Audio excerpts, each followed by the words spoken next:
Two,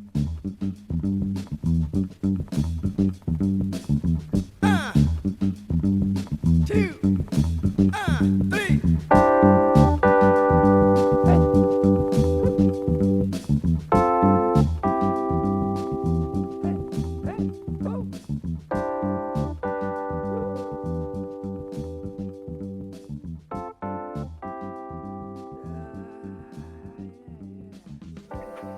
Hey, what's going on, everybody? We are back with another YouTube's exclusive / Spotify, and everyone will get this later. But you're here for an exclusive interview / podcast / recap because we're doing everything in one go because we're lazy. I'm just kidding. No, we're not. But anyways, guys, we are back with Monchi's Men, and we don't mean Monchi the snack. We mean Monchi, the sporting director of Sevilla. We're here to recap last week and go about this Thursday. And with me is my good friend Dave. Dave, how are you? Oh, I'm doing well, but we have three special guests with us tonight. We've got Steve, Eddie, and Chris from Monchi's Men. How are you guys doing? They've all muted themselves. They're all... Okay, don't be afraid to intro yourself. We didn't want to screw up your intro, man. No, we screw it up all the time. It's fine. Trying to be polite there. Yeah, trying to be polite. Yeah. Welcome back. I mean, thanks for having me back. Whatever. I'll shut up. You guys met me last week, so I'll shut up and let the other guys go. All right, keep it simple. Steve, how you doing? Let the fans know who you are. Yeah, I'm Steve, member of the Monchi's Men Forum, big supporter of Sevilla FC. I've got some family. Married into a bunch of Sevillistas. My wife is from that city, actually. Nice. Got married over there. Kids are baptized over there. We got a lot of connections to the city, so it's kind of our home away from home at this point. And I guess that's my story, how I came to support what I think is the greatest club in the world. Nice. That's a cool story. Eddie, we didn't really get to talk even, but I mean, let us all know who you are. Hi, I'm Eddie from Monchi's Men. Just a diehard Sevilla fan. It's kind of a club that chose me, so kind of something I couldn't let go. I realized it more and more that I love this club because we were doing so bad this year that I couldn't watch any football except for Sevilla. But I'm honored to be on this podcast. I'm a big enjoyer of Serie A football, so I appreciate you guys inviting me on here. Well, of course, the more the merrier. I'm glad we have three of you tonight. We get even more opinion, insights, and just banter overall. Eddie, am I correct? You're from Toronto?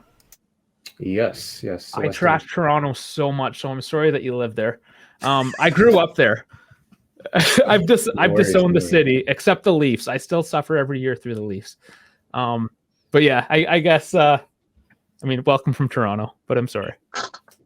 No worries, man. Hey, that's cool. The big city's not really my style either, so keep the pressure away, man. No, the listeners know that I kind of go off on it once in a while because every time I go back, I come back angry. So every episode, every time, episode, yeah. No, it's a thing. It's a thing. I just kid, of course. We love everyone from every city. There's tons of Juventini from Toronto. Toronto does have a Juventus academy, so it's, I mean, just in our community, it's a pretty big city as well. So, welcome everyone.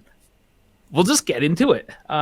Last match, you guys made us sweat. That's for sure. I want to know from your perspective because maybe you saw a game differently than we did. Tell of two halves, really, right? Like first half, we felt good. I think. I mean, we were on the front foot and just taking it to you guys, and then second half, you started getting more possession and a little more chances. Not too many, but making us sweat a little bit more. You guys started out pretty well there for the first 10 minutes, and then after that, it was just we kind of took over and had some good possession, some shots. The first goal, of course. So, I mean, from my perspective, it was awesome. Shindham hit it right on the head. You know, from the podcast 1-1, he called it. I didn't think we would get 1-1, but there you go. We did get a goal, and I think it's important to go back to the RSP with, tied up. It's anybody's game at this point with no away goals anymore. So yeah, we'll see what happens. It's all on the table. Eddie, how did you feel about it? I was very surprised how we came out away from home because we do well away from home. We're usually pretty conservative, but in the Europa League, it's something different with Sevilla. So they always show their best. So I was still surprised how well we did. But I think it was taking advantage of some mistakes from Juve. I think Juve could have done better. They were still dangerous in some parts, particularly Di Maria and Kostic. So I still think it's a tight game. But overall, I think we did really well. I know they scored late, but I was still pretty satisfied with the result. Yeah, you make a couple interesting points. That's why I'm always interested from the other perspective, because, man, I didn't expect too much from Juve because I know how we're struggling, and I think sometimes our name carries more weight than perhaps it should. And it sounds like I'm completely trashing Juve, but I think most Juve fans know that we haven't had a great year, and we always knew that Sevilla was going to be a tough competition and it was going to be tight no matter what. I don't know. Does that seem accurate from you guys' perspective? Yeah, definitely. Actually, I think on the last episode of the Monchi Men podcast that we recorded, I'll go on the record and admit to this. I said that Juve, I think the phrase that I used is a shell of its former self right now. And that's no disrespect, but it's one of those things where the players that you have are playing really well as a team, at least from what I've seen, but the individual talent is not what it has been in years past, which it's kind of hard to overcome. And that's kind of the same situation we find ourselves in Sevilla.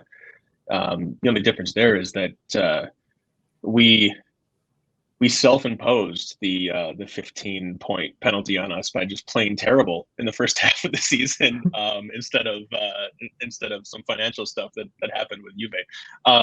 But yeah, it's just we're two clubs that are struggling, and really anybody's game. I did not expect to come out as strong as we did. I did not expect to see Lucas Ocampos play how he did for the first 34 minutes. But the moment that he got subbed off with his injury, and Montiel came on, I knew in my heart of hearts what was going to happen. And ultimately, we ran out of steam, and we weren't able to capitalize on a great start to the game. That's something that, unfortunately, Sevillistas have seen time and time again with Montiel, in particular, just a pretty big drop off in play in a lot of cases. So it didn't surprise me, the outcome after he came onto the field, and I guess more accurately after Ocampos left and he came onto the field. Yeah, we know too well having injured players come off for a not so great player come. I mean, Pogba just this past weekend, his season's done, right? Yeah, it's the worst feeling. You hate when a guy goes down, absolutely. But I mean, honestly, up until that point, and El Nasri's goal as well, you guys completely exposed us on that play. Yeah, like we looked silly. Ocampos gave us like 15 minutes of pure hell. I was just sitting there because the thing is like, it's interesting that you said that we're great collectively as a team, but terribly individually. Because I think no, I get it. I totally get it. It's not a problem. But like, for example, for us, it's more so the opposite, where we have great individual capabilities. It's just terrible cohesion. Because like, for example, like we'll have great skill players or great individual moments, but it's just as far as cohesion goes, it's just not there. Because like one of the things that I was absolutely frustrated was you guys were giving us the middle of the pitch completely wide open to throw a through ball, and we just would not do it. We would just, throw it at Kostic, throw it at Di Maria on the opposite wings, and then you guys are like, all right, cool. It's like we read the scouting report on you guys, so keep sending them to the wings, and you guys like, sure thing, we'll do that. But tactically, it was interesting. But the one thing that I got to give credit to your guys' coach, because he read it and was like, we're doing it this way. You saw our back line was our slowest players on the squad.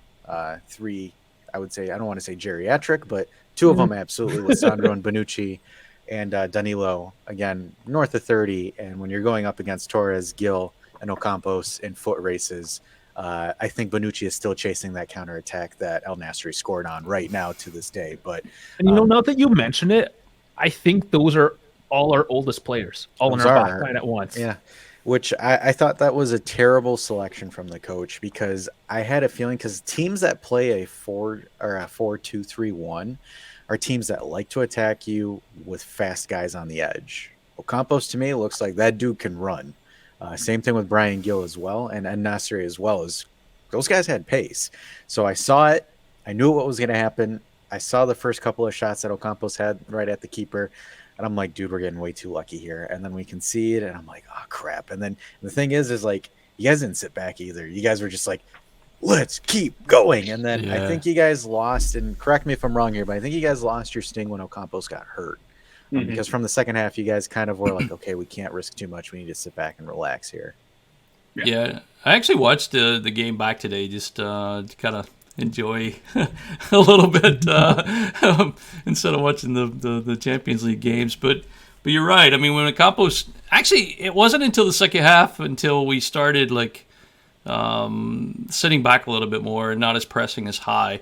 There at the end of the first half, still after Ocampos came off, we were still pressing and causing havoc because, in my mind when I was thinking back to it, I was like, yeah, as soon as he went off, we were bad. But then I watched it back today, and it wasn't that at all. Like we were still pressing, had some chances there in that 10 minutes before halftime after Ocampos came off, but. It just seemed like we were pressing so high and causing so many Juve silly mistakes, just turning you guys over, and I think that kind of surprised me. I thought you guys would be able to play a little bit better out of the back than what happened. You would think that. Our midfield, however, has not been able to link up. Again, when we saw Pogba on the weekend for those 20 minutes, it looked beautiful, but we're missing that piece. And as long as we put a bit of a press into our midfield, we're going to give it up. Well, and then the other thing, too, is like, for example, we had Moretti starting in the middle of the park, which the kid's 19 and bean poles. Like, I mean, Rakitic was eating the poor kid. So the thing, because you guys have Fernando and Rakitic are big bruiser experienced midfielders where, like, for example, Moretti was supposed to be the creative outfield for the midfield, which I was, again, not a big fan of. I thought you could have been better with a Fagioli or maybe a Paredes.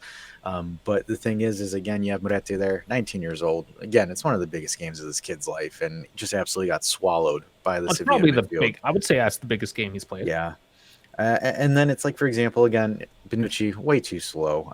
Not really, again, a creative outlook. And then if you look at Rabiot is more of the I'm going to run you over kind of midfielder. He isn't like a link up of play or anything like that. He's there for, garbage balls in the corner area or in the set piece area for him to just tap in per se. Locatelli, amazing defensively, great at intercepting passes, making slide tackles. Offensively, this game, I wasn't a big fan of him. Did not play really, really well. It's just the thing is what I appreciate about your guys' midfield that you guys do well. You have Fernando and you have Rakitic. Rakitic is one of the best passers as far as midfield capabilities go. Fernando, great coverage to cover any kind of defensive liabilities that come in through Rakitic. That's a great pairing. With us, when we put in Pogba, that's where we started getting that synergy because Locatelli and Rabiot are able to cover the defensive flanks where Pogba is able to just cook. But the problem is now that we lost Pogba, we're going to be relying heavily on either Paredes or Fagioli to cook or to be the conductor in the middle of the pitch. Because if we don't have that creative midfielder, if we don't have that midfielder that's able to facilitate play, everything goes send to Kostic cross, and hopefully Vlahovic knows where the ball is going to land. It's usually been Juve's MO the entire season. Or like, for example, sometimes throw it out to Cuadrado and hope something happens. But the thing is now that Kostic has been doing the same thing over and over and over again, teams are starting to pick that up and understand how it works. We caught you guys a little bit off guard when we threw in Ilan Jr., because I think it's just the pace that he has against Navas, especially with Navas's age. Illing's one of the fastest players in Italy, I believe. So the kid has an explosive dribble. But then again, you factor in Federico Chiesa, and then at that point, Allegri was just throwing the kitchen sink to try to get an equalizer, which I thought it was ironic that Gatti got the goal. He pushed Milik out of the way and just absolutely thumped it in, which I'm like, dude, this guy's a center back. I might as well play this guy as a number 9 at this point. But it's interesting because I think out of everything, you guys have the advantage. Yes, there's no away goal. Everyone has to come to play this time. It isn't like, for example, the old cliche Mourinho throw everybody inside the net and just hope it goes through. But like, it's interesting because the dynamic changes. Yes, Juve have to go to win in Sevilla to get through, but then also you guys have to win as well. It'll be easier because you guys are at home, but it's interesting because it's not going to be one of those one team sits back and the other team's throwing everything they can. Yeah, definitely an interesting dynamic. Something to point out, that was your first shot on goal, I think, when the kid came on and scored, or not scored, but shot there. What's his name? Illing, right? Jr. Yep. Yeah, I mean, that was the first shot, 64th minute, I believe it was, when that happened. And I mean, you were close before, right? I mean, early in the first half, you had that chip over with Di Maria. It might have been offside, but I mean, it was close. But Bono just saved us there a couple times there in the first half. So it could have been a different game, right? I mean, you guys score one of those early, and who knows what happens with our team. Of course. You guys did the perfect thing, though. I mean, you get through the opportunity, and then you just bang one in the back of the net. So, I mean, it's crazy how the game works. But, yeah, for you guys had an amazing first half, in my opinion. That was probably one of the best tone setters. It stinks that, we scored. For us, it's great. For you guys, it's not. But, yeah, I thought Sevilla did pretty good that game, especially for you guys not liking to play that much away from home. So yeah, that's what surprised me. That's the one thing you guys came to play. I did not expect that. I mean, that's old Sevilla, right? I mean, we're talking new manager Sevilla who hasn't lost on the road. I mean, he's 4-0 on the road so far. So actually set La Liga history. The first manager or the first team in La Liga history, going back 75 years now in La Liga history, that has recorded 4 consecutive away victories that were also shutouts. So in every one of those matches that they've won on the road, the last 4 of them, they've been shutouts. And that's the first time that's ever happened in the history of top flight Spanish football. Yeah, so some of the La Liga pundits were actually even saying that was our best half of football, that first half that they've seen us play all year. Yeah. So it kind of just shows you that we were on it. I just want to shout out on that goal. I don't think that happens if it wasn't for Torres, because if you watch that back, our midfielder that we talked about on last week's podcast about is he going to play or not, but Torres was the one that made that play happen, because he almost no-look passed to Campos out wide, who was just open in acres of space, and then allowed the counter. Because we're not a very good counter-attack team, or we haven't been in the past. But he opened that up so much with that little no-look pass. It kind of went unappreciated, I think, at the time. But if you go back and look at that, it was like just a gorgeous pass to spring him. But to your point, I mean, we did our job for 96 minutes, right? And that 30 seconds of extra time, scored the goal. So hopefully we can avoid that last mistake here at home and maybe pull it through. So that is a bit of a classic Juve thing to do as well. I mean, our motto was fino alla fine, to the end. So that's sort of the mentality, is you never quit. And the kid that scored, he was playing in second division last year. They picked him up, let him play the rest of the season, put him in, had a horrible first half of the season. Completely new league, never played at this level. Then all of a sudden he started picking it up, and this guy just bleeds the jersey.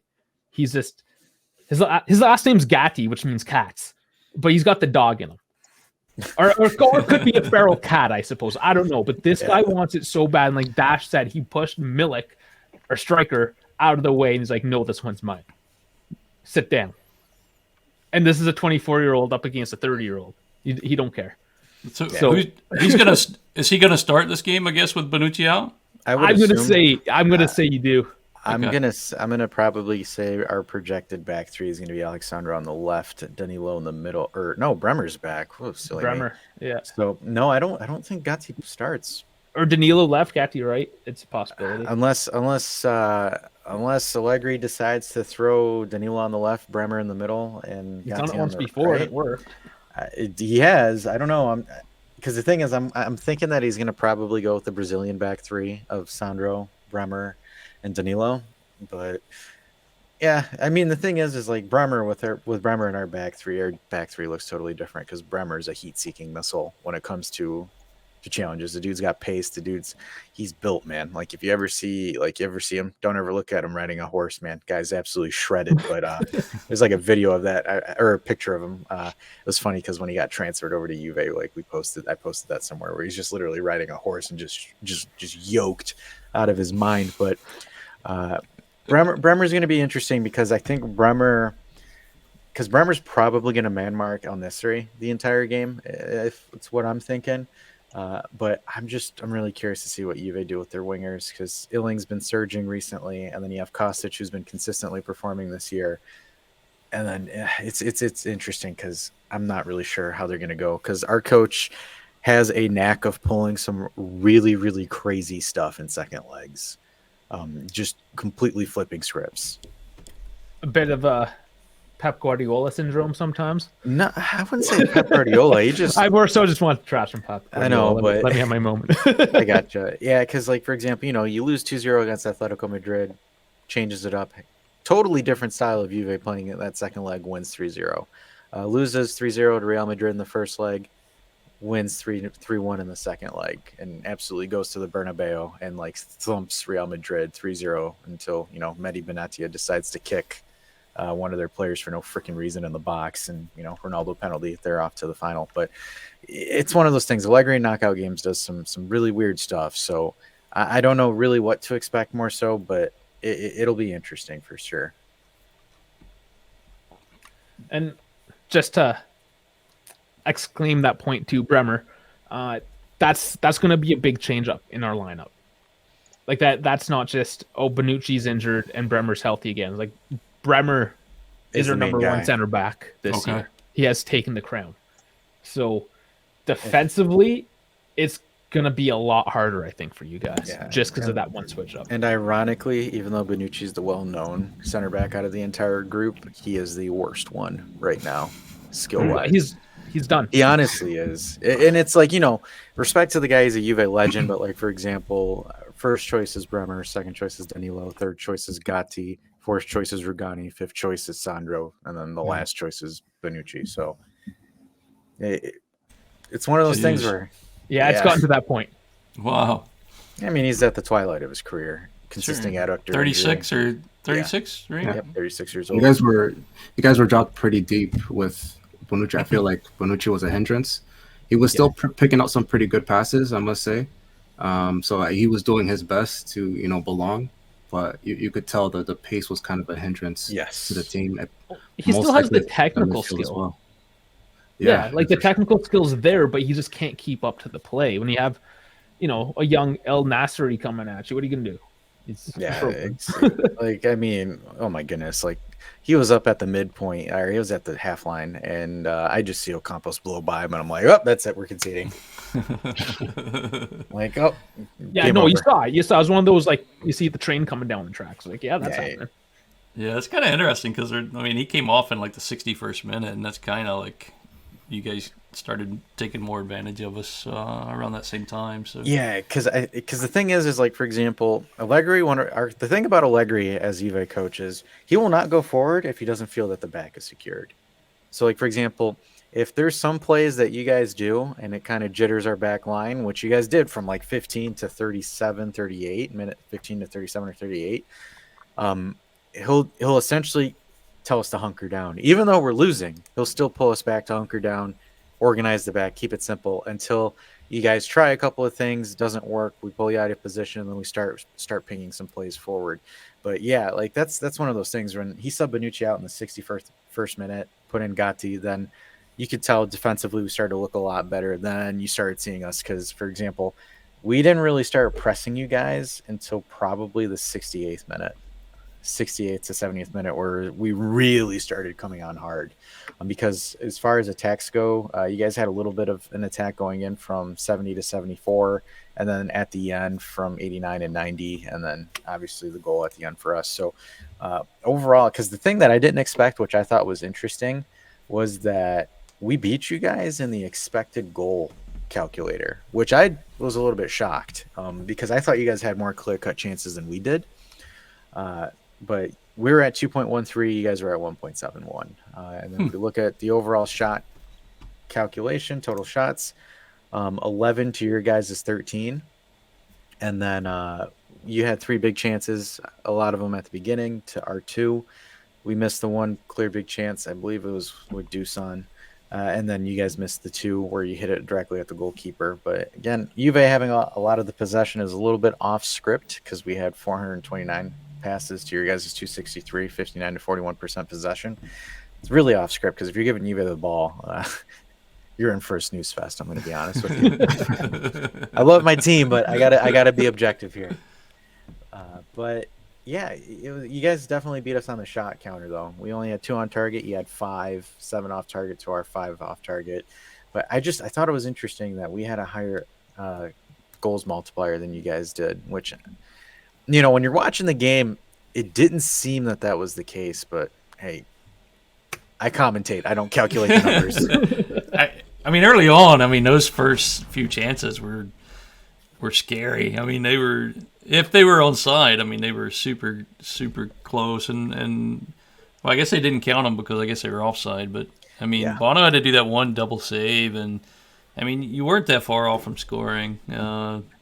So, I don't know. It's going to be an interesting second leg just because I'm curious to see if those possession numbers on Sevilla's side go up. I think we like to have the ball, maybe not as much under Mendilibar, but it's going to be interesting to see if that actually goes up. Yeah, and that's where I'm really curious because, again, there's no away goals, so that's not going to be a thing where you guys can just give Juve the ball and sit back because unless you guys want to play for penalties, which is up to you guys, but unless you guys want to play for penalties and just hunker down for a 0-0, but I doubt it. I don't expect that because you guys are a totally different team at home. So the thing is I'm just curious because it's interesting now when you're looking at it from a tactical point because back then, you're an underdog and you get away with a 1-1 win away from home and you come home, the game gets a lot lighter for you.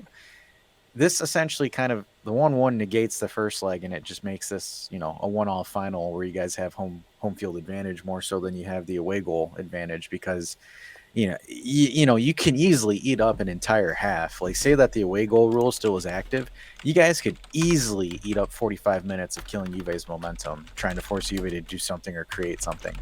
Like a perfect example of that today was Inter versus AC Milan. Inter's up 2-0, so Milan has to do something. It's not, we'll get there when we get there. But yeah now you kind of have that taken away from the game.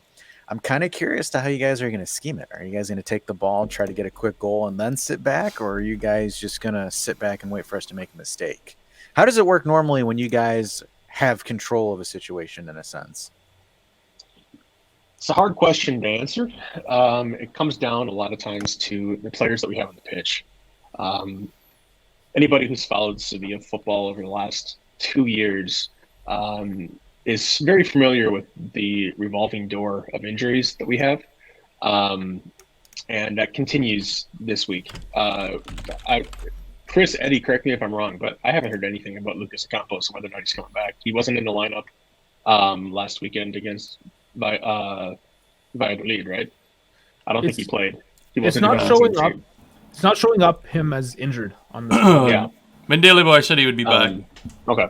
I hadn't found. It's been busy. But we also have 2 players that are, in essence, returning to form and coming off of very strong games over the weekend. One of those is a creative midfielder who y'all are probably pretty familiar with in Serie A in Papu Gomez. Yes. The other is Tecatito, who actually made his debut for the team this last Sunday after breaking his leg in August. Actually scored a goal. I don't know how much he's got in him. He came on as a sub pretty late in the game and contributed. But if the 3 of them are healthy, we could be in for a pretty creative attacking debut or start to this game. I think we should expect to see us coming out of the gates pretty strong, similar to how we came out against y'all last week. The difference there is that it's going to be rocking with 35,000-40,000 fans if you watched anything of the quarterfinals against Manchester United, despite everything that's happened to this team this year, the fans come out strong. So it'll be interesting to see kind of what happens and what comes of that. Your fans did such a great job. You guys confused Maguire to what team he was playing for. Yeah, right. I was making the joke that he's probably the best center back that's played for us this year. Yeah, I know. Yeah. Well, the thing is like, so we love to make fun of Manchester United on this channel, just because we had a lot of people tell us that Ten Hag is an absolute visionary of the game and we should have got him, and I'm like, no.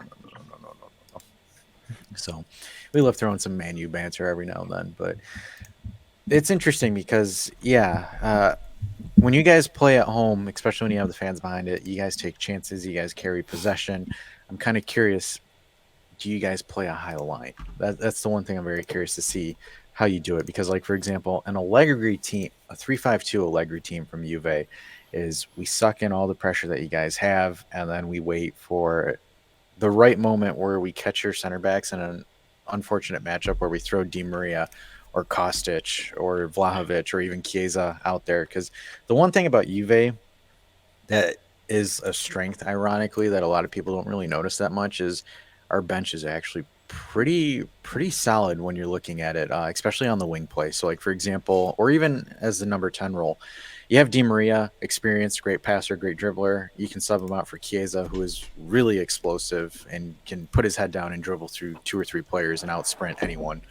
Like, for example, you have Dusan, great overall striker, great striker, and then you can substitute him for Milik, who's more of a build-up play / header striker, or Keane, we like to call him the king of cheese goals, just because of the really cheesy goals he gets. The kid will shank the ball entirely, but it'll still go into the net. So that's what you get from him. I thought we were going, okay, the cheese was for the Juve official, but here I thought we just called him the trash man because he always picks up the garbage. That's Frankie. I like it, though. He's already made the memes, so. And then, like, for example, on the left wing, you have Kostic, which is, again, dribble, beat one guy across. You have Illing Jr. then, who's an explosive left wing back that clearly isn't afraid to nutmeg a player that comes in front of him or trying to take someone on one-on-one with the dribble. The only thing more so, like, for example, in the midfield, you have Fagioli, a more younger midfielder that can create and open chances and score from outside the box. You can alternate that with Paredes, who's more of a conductor.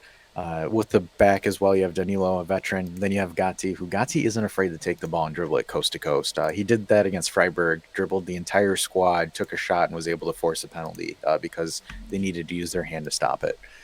So there's a lot of things about Juve is their depth, more so than what their starting lineup is, because sometimes they'll swap the game out. Sometimes we'll have duds. I know we'll have duds the previous time. Like, for example, when we were coming up against Inter in the Coppa Italia, after it was a 1-1 draw, we had a dud when we won. I think we lost 1-0 to them. Yeah, in the San Siro. So it's interesting. The one thing is I don't know really what to expect. It's more so what you guys do, which kind of causes us to react. I know it was tied in going into the second leg against Man U, so I feel like it'll be kind of the same approach where we just go balls to the wall and just start attacking. And Delibar he does prefer a high line when we're playing at home, so we'd have to be wary of that because our defense, to be fair, hasn't been the greatest this season. We have had some clean sheets as of late, but it's still a weak point of ours. So I expect the same approach as against like we did against Man United. I mean, so it might be more of the same, hopefully, but we'll see. It's a one-off game, like you said. So Juve does have the dangerous players, so it's still. I feel like it's still a tight game. You guys don't have Maguire or De Gea to make those mistakes. So, so we do have the weather that Chris provided, and our AccuWeather forecaster Dave. This is in freedom units, though. Yeah. Sorry. You mean whatever. America Units? Yeah, American the units. American freedom units. America. Hold on. I thought it was unusual. I was expecting, to see like 105 degrees or something, and then I pull it up, and it looks like it's going to be a very rare rain shower in Sevilla. So So that's rare because when I was there, it was a thunderstorm. Oh, really? Oh, yeah. It's really Yeah. rare. Unless it's like November. They get It like was some. November, yeah. Okay, yeah, they Okay, get some so like November. rain in November for whatever reason, but all the other times pretty dry. I And think hot. that this probably favors Juventus a little bit, just weather-wise. It's unfortunate. Like Sevilla itself, the city is historically, just in modern history, is the hottest city on average in mainland Europe. Temperatures skyrocket. Sometimes this time of year up to 35, 40 degrees Celsius. And then they stay there until the beginning of next season in August and July and September. It makes sense though why they thought I was so weird in November being in shorts. Because I was obviously really cold for them at that point. They were probably in like mink coats and like furs and like it's so weird. Yeah. Oh, sorry, I cut you off there, but Steve. Oh no, that was all I was saying. Okay, it's perfect. That's interesting I because was hoping that it'd be hotter. Yeah. Yeah, that's interesting because they're literally a few hours away from the Strait of Gibraltar. Yeah, they're about an hour away from the Atlantic and 2 hours away from the Mediterranean. But it's really dry. It's pretty much a desert. You get a lot of hot, like warm fronts coming up through North Africa. Tunisia there. and them. Yep. So I gotcha. Well, that works for us. 78 and rainstorm. Just sounds like a typical afternoon in Torino. That's what I was looking, man, because I was hoping it was going to be a 105, and you guys just wouldn't have a chance. But just die out. And that's 25 degrees for everyone else. all you normal people out there, 25 degrees. Getting back to what Eddie was saying about the high line that Mendelebar likes to run at home, he does like to do that, but I think I speak for everybody, at least from the Sevilla side on this podcast, when I did not expect him to come out with quite as high of a line as he did against Manchester United, even though he has shown a high line in the past, but I was shocked by the aggression that he and the squad came out with against Manchester United. I mean, setting aside, obviously I want Sevilla to win or whatnot, but I'm actually just really excited to see what he cooks up and what he brings to the pitch, because there's a lot that can happen there. And when it comes down to it, Sevillistas have not had a lot of exciting football to watch over the last 2 years or so, or a year and a half maybe. And at the end of the day, this is a game, and if we're winning or if we're losing and it's exciting, it's something that is enjoyable to watch. Like a loss might sting, and a win might feel great, but the inverse of that has been what we're living in for so long as Sevillistas, where it's just like it's these 1-0 victories or these like 1-1 draws that are just terribly boring and not inspired football at all. And that's something that Mendelebar has brought to this squad, is like he brought them back to the basics, and the players seem to be enjoying the game more. The fans are enjoying the game more, and there's just more to cheer about in general. And there's just this air of excitement around the team that I haven't felt probably since the end of 2021 into 2022. That's awesome. Yeah, I'm still waiting for that as well. We've been waiting for that, but I'm pretty sure he saw Maguire on the starting lineup, and he's like, Feast. He's like, time to eat. He's like, top goal scorer for us in the first leg. Time to make him the top assist provider for the second.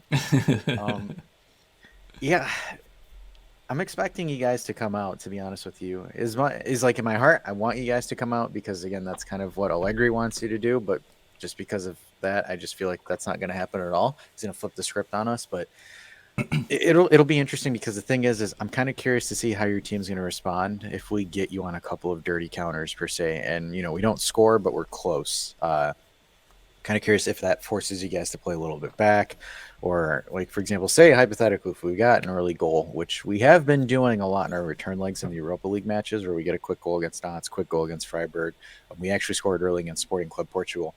How you guys are going to react to it? So, like for example, with Juve, you guys are one of the outliers because when we concede, finito. It's usually game over.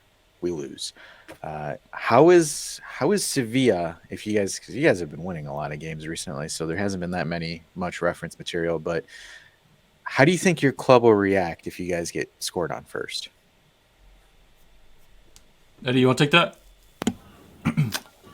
I think it helps us being at home because if that occurred at the Allianz, they probably would have turtled and probably sit back and not try to concede more, depending on how it was going. Because similarly to what happened after we scored, there was Alexandro that had the slip, and it could have led to much worse things. It probably would have been a similar situation with Sevilla. So if we do concede the early goal, it's those next 5 to 10 minutes might be a bit rocky, but with the support of the fans there, they won't allow us to have our heads down. And nunca se rinde, like they say in Sevilla, similarly to Juve, final la fine, it's not over till it's over. I mean, we had a late win against Villarreal recently. I mean, even these like late victories and comebacks, we weren't seeing that under Lopetegui in the previous 2.5, 3 seasons, I guess. Mm-hmm. So we're seeing all of that under Mendilibar. So it's a very new team that you really like. It's not just a saying now. We actually believe that we could win at any moment. We could beat any team, even if we're down at the dumps. Like we have the strength in us to come back. Yeah, there's one. Oh, go ahead. Well, I was just gonna say, like, there's really only been 2 matches where we get down early since Mendilibar joined, where we go down early and we have to fight back. One of those was against Manchester United at Old Trafford, where we were down 2-0 very early on and just were playing dead. We looked like we were going to turtle until like the last 6 minutes, and then we brought on, to steal a euphemism from you, Dave, we brought on our geriatric unit with Jesus Navas there, who has lost a step speed-wise, but the leadership he brings to the pitch is like second to none. And the energy that he brought was vital to that comeback. And then we played a couple of weeks ago against, albeit it's a relegation team right now in Espanyol, but that was a game that went back and forth multiple times and ended up with a 3-2 victory for us, something that we had to battle back and actually pulled the victory out in the 88th minute. So those are really the only 2 games that we were down early and we had to fight back for. Everything else that we had, like we've had a draw and we've had a loss.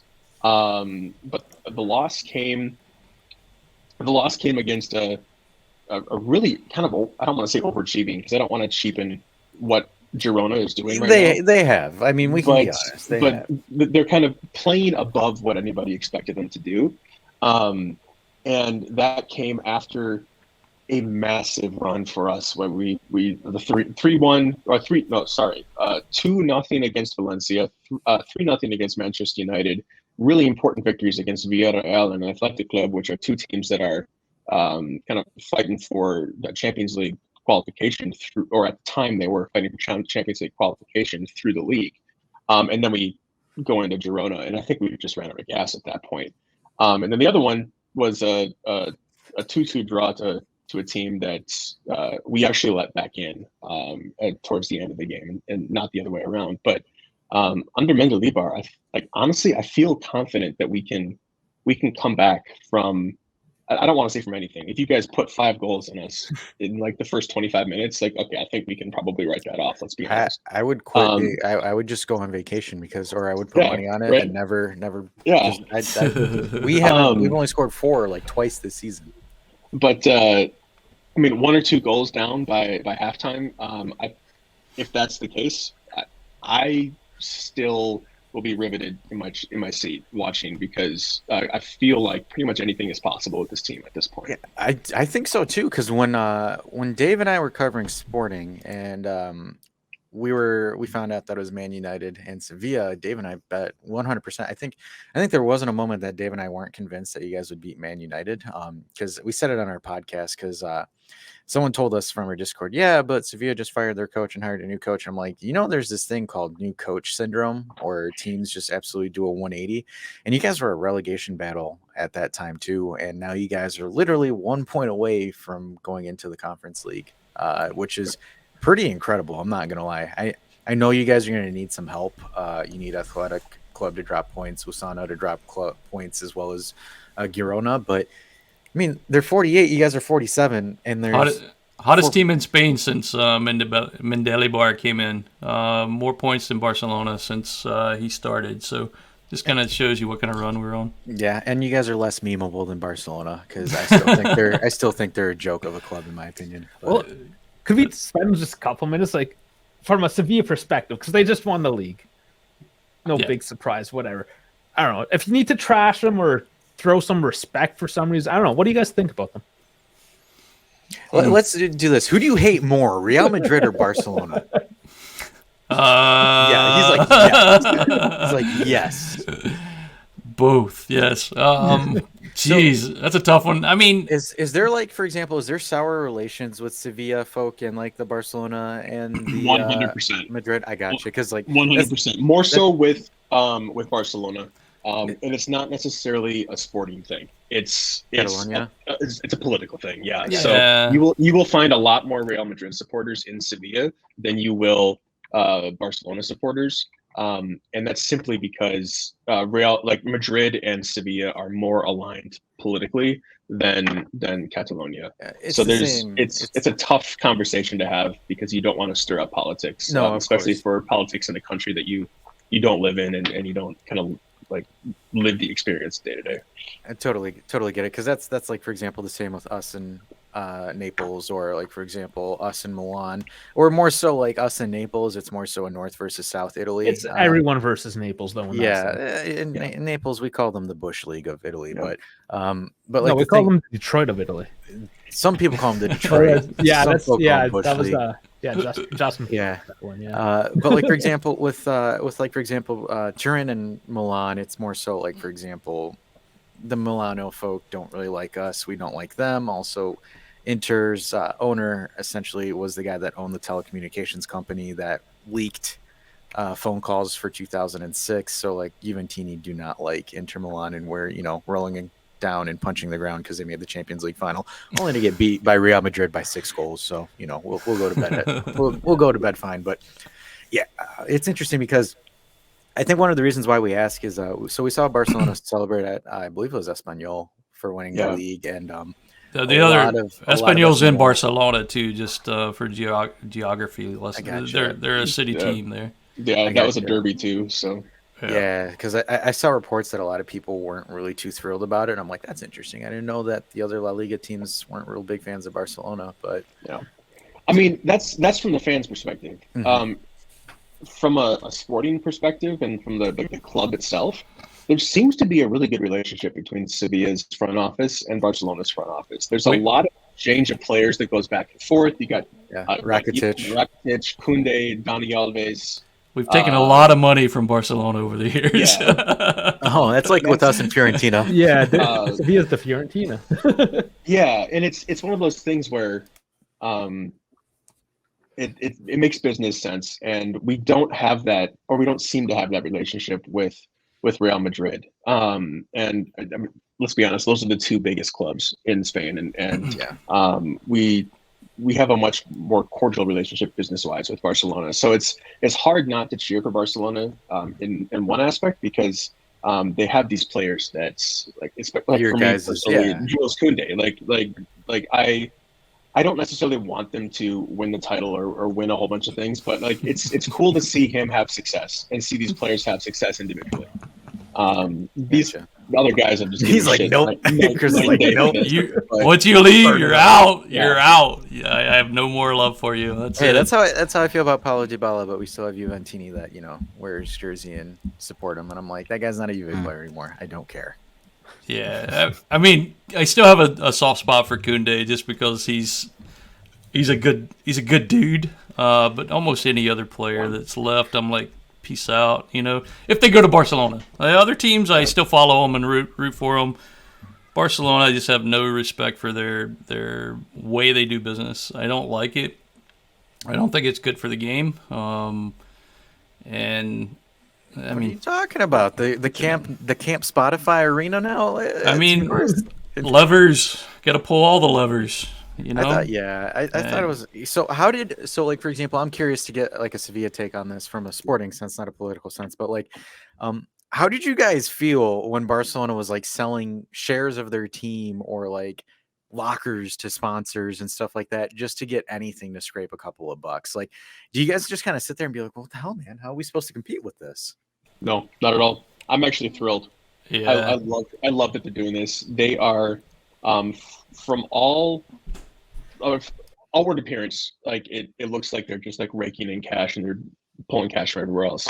But what they're doing is they are mortgaging their future for now. They are selling off potential earnings in the future from their it's mainly from their media arm. They're selling off a profit from their media arm over the next, 20 years? I think these media deals are going for. Yep.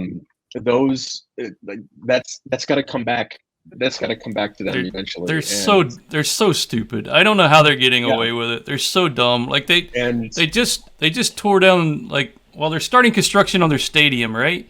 They're redoing Camp Nou next year. They're gonna have to play in some other facility that's not even finished yet. So they can't even play in this other facility. But they don't even have the financing to finish their Camp Nou renovations. That's not even secured. So they're just so far out on a limb. They're banking on the Messi coming back home jersey sales. That's what they're doing. Yeah, hey, Well, maybe if he they're did. still selling Messi jerseys as it is. Like, like they don't need him to come back. They'll be selling Messi jerseys until 2050. It's funny because Chris, you mentioned that. If Juve did any of that, Serie A would just start ducking us points for no freaking reason whatsoever. It's funny. So our stadium, the Allianz Stadium, we were the only, besides Udinese, the only main club, big club, that actually owns their own stadium in Italy. It's Sassuolo, isn't it? That own their stadium? They own the Mapai, but I'm saying, like, for example, top tier, like your Napoli, your Romas, your Lazios, and those guys. Yeah. So, ironically enough, Serie A was like, "Oh, hey, we found some structural things," and like everyone's like, "You guys are a sporting league. What are you? You guys aren't architects. We need to close the stadium for 6 months for public safety." And then like Juve got a bunch of other architects, non-biased architects, to say, "There's nothing wrong with this stadium. Like, go." Meanwhile, every other, like, look at the Giuseppe Meazza. Yeah, you look at the San Siro, or if you go to the Diego Maradona Stadium, where like you will literally fall through at some point. It's just, it's not a matter of if, it's when. Remember when Kevin's our guy that gets season tickets and sometimes travels. Oh, he went to Genoa. No, it's Sampdoria Stadiums or Genoa. Genoa. Yeah, well, they're both in Genoa. Anyways, yeah. And they had a certain aisle you had to go if you were an away fan and you wanted beer, and you got this beer from a little square in a door with a little shelf on it, like you're in a prison. This like plastic cup of beer comes out. Like a speakeasy in the stadium. It pretty much was. Yeah, the state of affairs is quite bad. Special knock. And the thing is, and Juve usually likes to call Serie A on their BS, and now Serie A is just like, let's punish these guys as much as possible. So, ironically, even though we're 8 points clear in our top 4 of 4th place, we don't even know if we're going to finish top 4 for the Champions League. Well, crazy. I love the response that your team has had to that, though. Not necessarily the club. I don't know enough about the club. I don't know like what's going on behind the scenes or anything like that. But I really applaud the players for putting the blinders up and not worrying about what they can't control. Like they're getting the results on the pitch. I mean, you got the 15 points back. You're right back into the Champions League conversation. Like very easily, you can see players without that mental fortitude that are not like they just kind of phone it in for the rest of the season. Like, oh, we're not going to qualify anyway. We're safe from relegation. Like who cares? The team has responded well, like the players have, and I like that. Yeah, and I appreciate that you say that, man, because like for example, our own fans don't even say that. Our own fans are expecting us to challenge for the title, be in the semifinal of the Champions League, win everything. Like the thing is like for us, and this is one of those things where it's kind of tough with being a Juventini, is a lot of our fans came in within the 9 Scudetti. Because like, for example, you have some of the OG folk like Dave and myself and some others, but like, Ronaldo, Paulo Dybala brought in a bunch of younger fans, which is good because we're growing. But the problem of it is you can only grow, like the thing is like they don't know the other times or the hard times of what Juve's gone through. And now it's just like, oh my gosh, this coach is terrible. We're playing bad, blah, blah, blah. And it's not, because the thing is with Juve, since 2018, we've had pretty poor management from the sporting directors, from Fabio Paratici and then Cherubini. And we still technically don't have one right now. We still don't have a director. Technically right now, Allegri is the highest person in the totem pole and he's the coach. So I give him credit, man, because, you're in January and they dock you 15 points. And then, we still climbed our way up to nearly qualifying for top 4 without the 15 points. And then they gave it back to us. And now we're, comfortably in second place. We're only 3 points ahead of Inter. But as far as Champions League qualification, if we beat Milan in 2 weeks, we have essentially sealed up top 4. But it's interesting because I got to give it, because our team squad composition wise isn't the greatest. A lot of players are playing out of position. A lot of players are trying to fill in roles, to fill in gaps and holes, which isn't really suited to them. Like, for example, Chiesa's not a center forward, but he's playing as a center forward. When you look at, like, for example, Di Maria as well, Di Maria's trying to occupy the center forward role. Danilo and Alexandro are respectively fullbacks that have switched into the center back role so we can play with the back 3. It's a lot of things like that, or like, for example, Juan Cuadrado's on his last legs, but he's still playing as a right wing back. So Locatelli forced as a regista. Yeah, Locatelli forced as a regista as well. So I give credit to these guys. I mean, like, again, with the obstacles that we had, we still have a 21 wins, 6 draws, and 8 losses. Yeah, the losses aren't great. We've lost a lot of games that we probably should have won. But at the end of the day, I mean, you have 69 points and you're in second in your league. I mean, you're not winning a title, but we're in the semifinal and we're playing against the Baba Yaga of the Europa League in Sevilla. Take things into perspective. Like, for example, when I saw the bracket, when it was us, Sporting, and you and Manchester United, I'm just sitting here, I'm like, man, this sucks because we got the worst bracket possible. Like, I'm going to be honest, because the thing is funny though.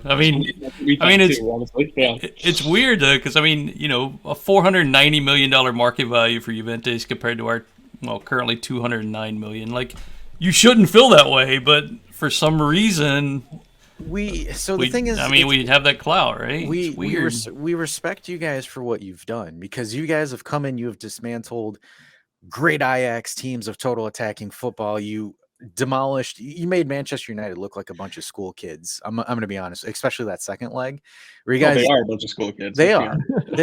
It's the thing is like, cause like, there was always that meme in like the early 2010s where it's like Sevilla goes into the Champions League, finishes 3rd, wins the Europa League, where it's the thing is like, for example, for us being in the Europa League isn't our turf. And yeah, we can come in, bang our chest and say we're Juventus. It's kind of being a little bit ignorant to the teams that, like, for example, thrive and live in this competition. You guys, I mean, Europa League knockout stages, you guys that's your 9-to-5 shit. Like, that's not a hobby. It is. And I don't mean that in a disrespectful sense. No. We take that with pride. I mean, it's not something we're going to shy away with. I mean, would we love to be in Champions League and winning every year? Yeah, of course. But, I think that's something with Sevilla fans. We know where we are, right? Like, we know we're a smaller club team. We don't have the finances that other people do. We have to buy low, sell high to even survive as a club. So that's what I think I like about our fans more than anything, is we know where we fit. And sure, we want to strive to be better, and we are very demanding, but we understand our club, and I think we're one of the more knowledgeable fan bases about where our club is. You know what I mean? Like, yep. Barcelona fans they're their heads are still up their asses. I'm going to be honest with you, even now. Yeah, but they're always, like you were kind of saying earlier with some Juve fans, like they want them to be champions every year, and they don't want any kind of down year. But that's what Barcelona needs. They need a couple years of finishing probably mid-table.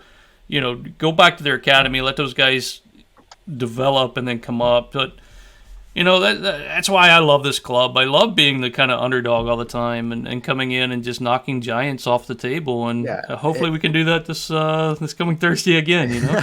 Well, and the thing is, so the one thing that I really respect Sevilla is what like, for example, a Roma, a Lazio, or a Fiorentina should be in Italy. Like, for example, you have your Champions League clubs, Real Madrid, Barcelona, and sometimes Atletico Madrid, that they go out and they cook there. Like, that's their bread and butter. Where it's like, for example, you guys, your bread and butter is this Europa League. You've gone there, you've won it the most amount of times. It's easy for you. We don't have that. Like, for example, we have a Lazio and Roma fans thinking that they can hang with the big boys in the Champions League, where they can't. Lazio can't. Lazio can't even handle the Conference League. They got embarrassed in the first round.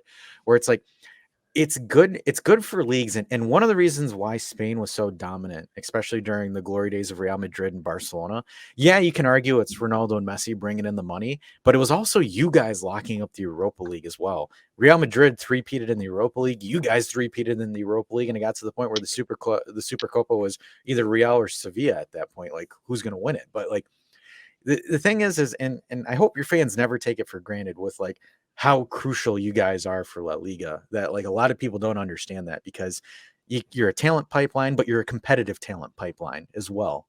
So not that many clubs can do that. Like, for example, maybe Ajax is one of those clubs that essentially can be a talent pipeline, but still be competitive. But at like Juventus, there's no club that's like that. Like, yeah, we poach players from Fiorentina, but Fiorentina's not competitive in any sense. They don't compete for anything. It's just, all players that go into Fiorentina are like, all right, whatever, let me just wait until Juve come calling, and then we'll go to Juve. Where it's like with Sevilla, these players are taught how to win in Europe. They're taught how to compete with some of the best players. Might not be world class as Champions League players, but like, for example, you'll have like a Rakitic that'll come in, play in Sevilla, learn the experience, get the experience of playing in European competition, then go up to Barcelona and then absolutely dominate. It's one of those things where it's just like, I think as a club, you guys have probably one of the most crucial roles in propelling La Liga forward. That's a very interesting perspective. Like, I've never really kind of thought about the importance of the team being that, but I mean, you're right. We've kind of got away from that a little bit in the last few years, and I think that's probably the reason we're struggling there in the first part of the season, is we kind of got away from our roots. And I think you'll see in the summer that we kind of strive to get back to Sevilla of old, looking for new young talent. It's been tough with the EPL just buying everybody. It is, and right? It's tough. It's the same thing with us too. We went off script when we spent, the entire mortgage on Cristiano Ronaldo. We spent, we had him for 3 years making 60 million gross. That was ridiculous. And then we also paid Real Madrid 120 million off rip. So we easily spent 300 to 400 million on just Ronaldo alone. Where Juve, again, we do budget transfers. We have a counterattacking system. We bring in a Matuidi that we make use of him for a couple of years. We bring in a Pjanic for 30 million. We make it work. We bring in Paulo Dybala for 32 million. We weren't flashy Juve. We weren't buy, 100 million euro players. Like, it just wasn't our MO. Even back then, like, we bought Zidane when Zidane wasn't at his the peak of his powers. He was good, but wasn't world-class Zidane. We brought in a young Del Piero. We brought in a young Buffon that was lighting it up in Parma, but wasn't world-class. We went away from that, from the budget, the strategic budget buys, to the more flashy buys. Like, for example, Ronaldo, De Ligt, Aaron Ramsey. We look at, even, you can argue Rabiot, because Rabiot had one good season out of 4, which is, not really ideal. But you have a Rabiot. You have a Kulusevski who doesn't even play on the team anymore. You have Denis Zakaria who doesn't play on the team anymore. Like, you have a bunch of players that just aren't there anymore for it. So it's, with Juve, it was poor sporting decisions, because the thing is what Juve tried to do was they tried to be a Real Madrid. There's no other club that can do what Real does. They are hands down financially, how they run things, how they do things. No one can touch them. They can buy whoever they want on a whim. Unless you're PSG, you just buy players just to take ugly L's in the round of 16. But it was one of those things where we got away from our basic DNA, where I'm hoping with this new director that's coming in, Guntoli, who was the sporting director for Napoli, who built Napoli from 2016 till now, by doing low budget transfers, by getting players that fit the system, to grow players into it, kind of what Juve usually were about, because Juve weren't about being flashy or buying flashy players. Because even Dusan Vlahovic, his price tag 85 million, and the guy hasn't broken 20 goals a season. That's huge. I know players, but fans and people can blame the coach on the system. But at the same time, and this is what kind of irritates me about the modern football fan, is they're more inclined to blame the coach for some players' shortcomings than they are to say, "Hey, this player just doesn't have the skill. I think we took an L. I think it busted." But it's interesting. But hopefully one day it looks like we're starting to get back on that upward trajectory. But hopefully we'll get back up there. Yeah, that's a good conversation. Definitely. Well, Dash, I think last podcast I was the closet Sevilla fan. This one, you're definitely the closet Sevilla fan. Hey, look, I did some research. I kind of looked at it, and it's just, I like to call spades a spade, man. It's not like, and it's kind of how our channel is. We're not going to sit there and be like, oh, Sevilla, these guys mid-table, blah, blah, blah. No, man. Like, the thing is it's the beauty about football is where we can sit there and learn about a different club, how they operate, how they do things. Clubs are going to be different. Like, for example, I would rather sit in a table with a Sevilla fan than I would with a Barcelona fan. Because, for example, for me, someone that's a Sevilla fan genuinely knows and loves Sevilla, and they know about it, because Sevilla isn't known for their crazy marketing. They don't have commercials plastered all over the place. Like, if I go to a sports store, there isn't going to be Sevilla merchandise unless I order it online to get it there. So, like, for example, if I'm sitting across with a Sevilla fan, it's always going to be a great conversation, way better conversation than a Barca fan or Real Madrid fan. And I'm not saying that, they're terrible people or anything like that, but it's the same thing if I were to look at, like, for example, if I look at a Cremonese fan in Italy, or if I look at an Empoli fan, where it's like those people love their club, but there's things about their club that they love. So it's always in tune for a better conversation versus, like, for example, again, if we're talking to a top team, because with the marketing and how marketing is nowadays, anybody can be a Premier League fan. So like our own fans. Yeah, I think that to mention a lot of our own fans as well. Yeah, and Arsenal fans. I can't believe, I feel bad for those guys. Talk about bottling. Oh man, we all knew that was going to happen. I know. Oh, I know. Man, so this game, I felt good yesterday, but as it's getting closer, and as Dash basically just praises the team as like the next coming of Christ here, I'm starting to get a little worried. I've been worried. That's all I'm going to say. The second they beat Man United, I knew it was coming. I'm like, crap. They are. It's the Baba Yaga of the Europa League. They are the boogeyman. But guys, remember, like the last podcast, you were saying, like, it doesn't matter. Like, Juve always plays better away in the Europa League, right? They do. So, I mean, you've got a chance. It's going to be, I mean, the fans for Sevilla are billing this as welcome to hell is kind of what they're saying. It's going to be an all red out this time. Wow. And you guys are in for it as far as the fans go. Let's see if the team has that same mentality. But the fans can do a lot, though.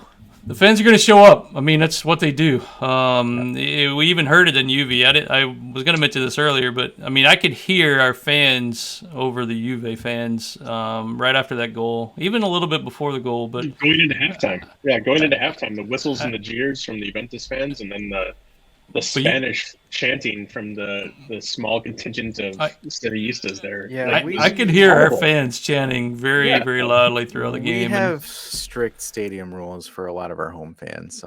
There's oh really? Yeah, and they don't apply to the away fans. They don't apply to the away fans. I mean, you don't want that structure to fall down because of the architectural rules, right? Allegedly. Well, I have to run here. I got to take my daughter to soccer practice, but thank you for having me on here. I'm really excited about this. Dash, you mentioned that Sevilla's kind of pulled themselves up from within 1 point of a European qualification. That's true, but we're really only 2 wins away from Champions League play as well in this competition too. So there's everything to play for, and I'm really excited to see what happens on Thursday, and it was really nice to get to know everybody. I hate to just duck out of here, but I gotta take the kid to the soccer. Yep. Future Sevillista. Yeah, on. Let's see. Steve, what's your prediction? Honestly, I have no idea. Like it's one of those things where Everybody hates that. no, like it could be like a 2-2 draw that goes to penalty kicks, and if it goes to penalty kicks, I think honestly we have a pretty good chance with the goalkeeper that we have. If he's shown time and time again that he can come up big in both club play and in international. I mean, he was on display at the World Cup with Morocco. So I think that we have a kind of a leg up there, but like I said, it all comes down to who we have kind of starting on the attack. If Ocampos can come out strong like he did, and if we can bring in Tecatito, if he's easing back into things, or if Papu Gomez comes back in and is playing creatively, I could see this going another 3-0 like we did against Manchester United. There's nothing that I've seen that would make me think that that's out of the realm of possibility. But also, like, I've been watching this team for the last year and a half, and in the back of my mind, there's just this sinking feeling that like all good things come to an end. So it's hard for me to get my hopes up. And I think that's a sentiment that's shared across a lot of the community right now. And especially with the season winding down, we don't have a coach for next year yet. Our current coach has not been signed past, I think, June 30th, when everything else ends. So there's a lot that's up in the air. We've got a lot of quality players that are on loan to us right now that will be going back. We don't have any kind of options to buy there either. So there's a lot that's up in the air, and so there's a lot to be excited about. But there's also a lot that is kind of concerning. So we'll see what happens. All right, cautious optimism. That's usually my approach. Yeah. But we won't hold you up anymore. We don't want to disappoint your daughter. So please take care of her. And thank you so much. Nice to meet all of you. Take care. Hopefully it's not snowing in Wisconsin. Just gotta hit the leave studio button. Leave studio button. All right, I got it. Yep. See y'all. See you, Steve. Have a good one. He definitely hit the nail on the head. Like, I think we all have that kind of in the back of our mind. It's all going to come crumbling down very soon. So I want to be like, I feel very positive going in, but you never know. We've never lost, right? Like in this competition once we got to the stage. So that's something that is always in the back of my head. Like, man, there's always that first time, but I hate those stats so much. Yeah, but I don't know. I mean, the pundits and everybody's going to want that Roma Juventus final, and perhaps I hope that doesn't happen. I don't know right? how exciting that's going to be, though. To be fair, really, it's Mourinho. It's Mourinho in the final. It's Mourinho. I mean, as a neutral, I think probably more exciting than Sevilla going again. But I don't know. I have my biases, perhaps, because I know Roma's. They have their moments. I won't take that away. They've had obviously a very good season. They're typically not doing this well, not in the recent years. So, yeah, they're firing when they need to fire, but sometimes they're crap. Yeah, you got the underlying story too of Roma Monchi, right? Like Monchi left Sevilla to go to Roma, so yeah, you've got that kind of like underlying story as well. So, assuming Roma comes out, you never know. They're one up to Bayern by Bayer Leverkusen, so away from home now. We'll see. Yeah, that's still a pretty open game as well. Sure. Yeah, but anyway, I don't know. I'm gonna say we win because I don't know any other way in the Europa League. So 2-1 victory for Sevilla. All right, Eddie, what are your thoughts on it?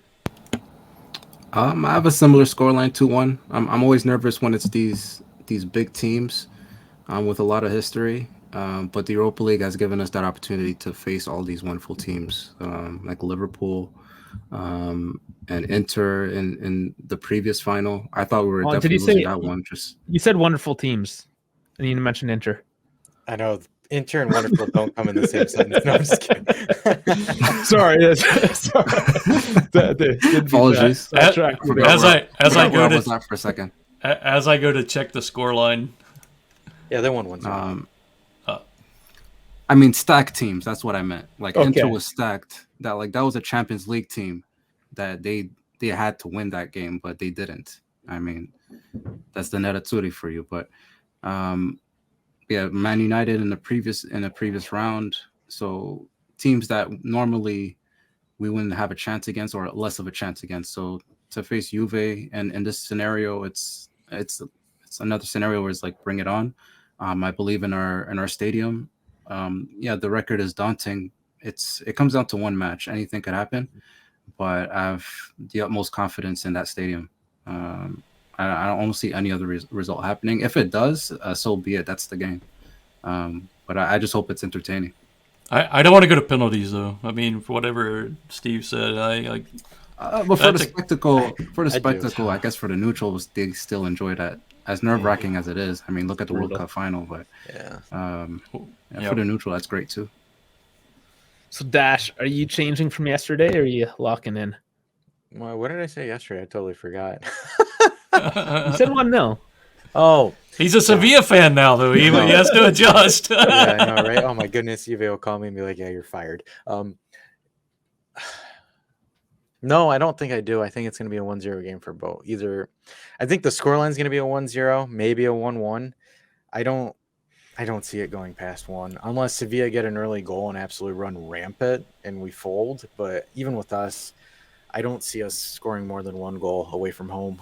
We just haven't been solid away from home recently, besides maybe just the Atalanta game. But Atalanta just haven't shown to be anything decent right now. They've kind of taken a tumble.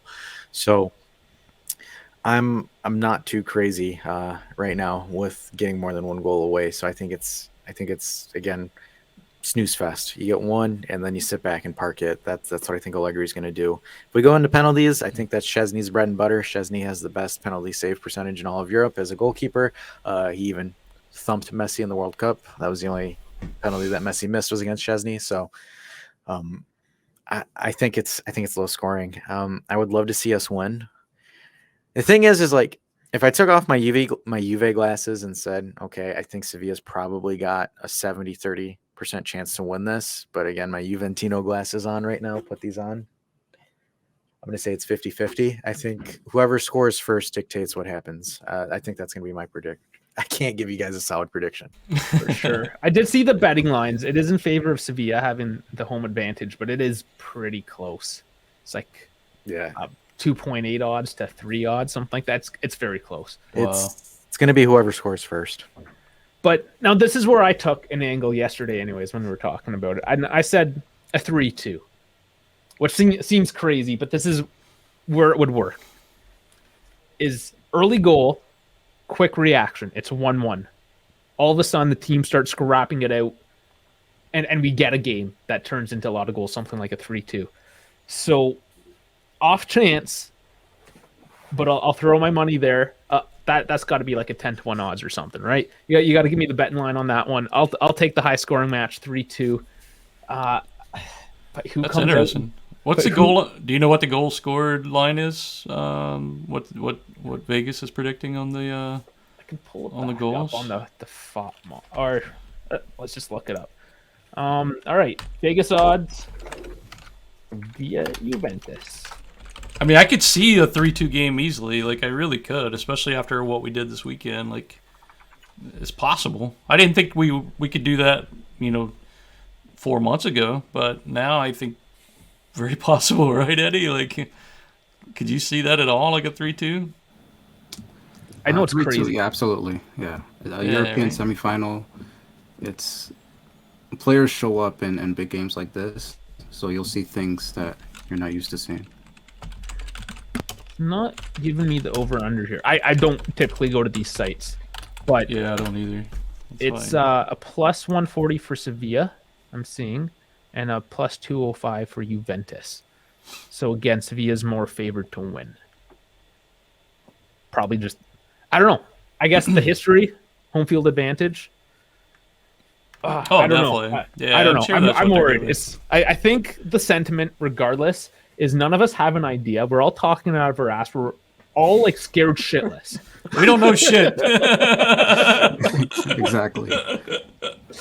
Oh wow, yeah, it's gonna be a great fight. I hope it comes out amicable. That's one thing I did love about our last match against Sporting is that it was very. I mean, the content creators that we were with last time were great. You guys as well. It's been very good on our end, but also on the pitch. Like I don't want anything messy happening here. There's no need. I think these are two classic teams going in a classic tournament. Let's just play this out on the pitch. Freddie Tecatito's going to score the winner tomorrow. Actually, he's not because he can't play, right? Like he wasn't in the roster, so he can't play. Oh, that's right. Sorry, about Freddie. Or Frankie? Frankie. Yes, Sorry, Frankie. Yeah, sorry, buddy. Anything Mexican fanboy. So. Yeah, Frankie, go back and look at Tecatito's goal from this weekend. You'll be very happy to see that. I'm surprised he hasn't put it up in our Discord already. But otherwise, I think we've covered it all. This was a great 2 sessions. Do you guys have any last thoughts before we sign this off? Any feelings? Just for me, best of luck, kinda, right? But no injuries. Kind of, but not really.